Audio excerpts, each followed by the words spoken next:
पूर्ण कुटुंब आहे. तर ते प्रकाश धनवडे, सविता धनवडे, सुवर्णा धनवडे, नाना धनवडे, अतुल धनवडे, कल्याणी धनवडे, भाग्यश्री धनवडे, महेश धनवडे आणि राजश्री धनवडे, तसेच कैलासवासी लाला गेना धनवडे. तर हे सर्व असणारं कुटुंब आहे. आपतेष्ट सगळे सोयरे, पाहुणे मंडळी, पंचक्रोशीतून आलेली सर्व मंडळी, वारकरी मंडळी, इथं कीर्तनाला उपस्थित असलेले सर्वचे सर्व असणारे येथे एक आणि मनोव्यापारी, हे विश्वची होय संहारे असे असणारी शक्ती बाळगणारे हे सर्व मंडळी दिग्गज असणारे कीर्तनासाठी उपस्थित आहेत.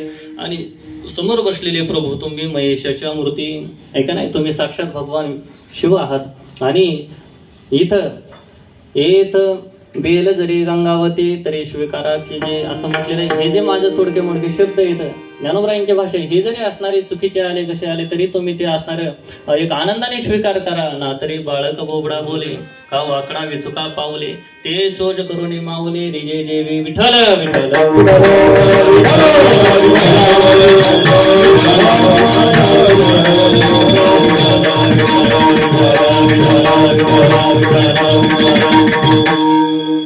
जगद्गुरु तुकोबराय आपल्याला संतांच्या आणि साधूचं लक्षण सांगत आहेत.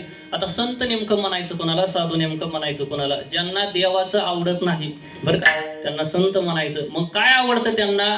तो मज व्हावा, तो मज व्हावा, वेळोवेळा व्हावा पांडुरंग.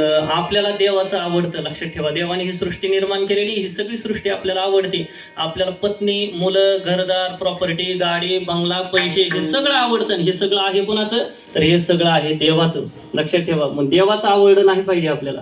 ज्याला देवाचा आवडतो त्याला देव कधी आवडू शकत नाही, आणि ज्याला देव आवडतो त्याला देवाचं कधी आवडत नाही. विठ्ठल.